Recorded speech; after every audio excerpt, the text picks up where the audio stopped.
Hi, I'm Doug Keck. This is an EWTN Bookmark Brief. Just had a great pleasure speaking with John J. Bursch, author of Loving God's Children, the Church and Gender Ideology, available through our EWTN religious catalog.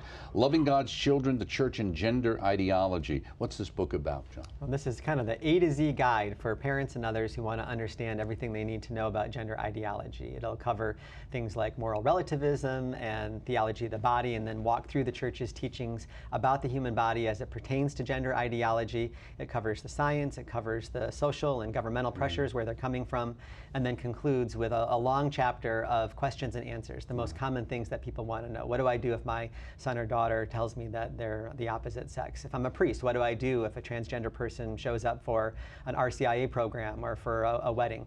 It's something that every Catholic needs to read in order to understand this issue and be able to talk well and lovingly about it. For the average person out there, how would they see this ideology being lived out, and where in your book does it help them understand that? Well, where they're really going to be seeing it is with their kids at schools, because schools are pushing this ideology really hard. And so this will give them the information that they need to protect their kids from school policies that transition kids while hiding it from their parents, but also to have honest conversations with their children about God's plan for the human body and the beauty of accepting the gift that He's given us to be male and female, and what that means as part of God's greater plan.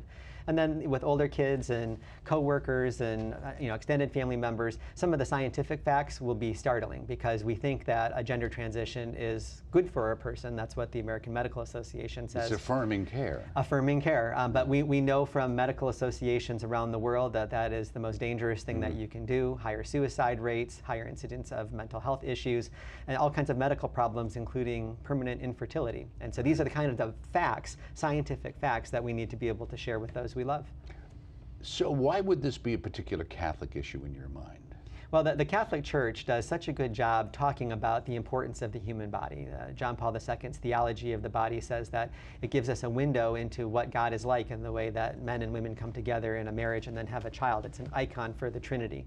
And so the Pope Francis and U.S. bishops have written very beautifully, taking that teaching and applying it in this context. And so we have a theological as well as a scientific basis to talk about this with people.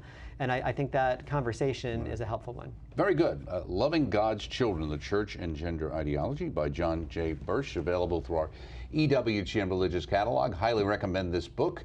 Look for the entire interview on our on-demand page and our YouTube channel, and coming soon on the network. I'm Doug Keck. This has been an EWTN Bookmark Brief. Thanks for stopping by. Hope to see you next time.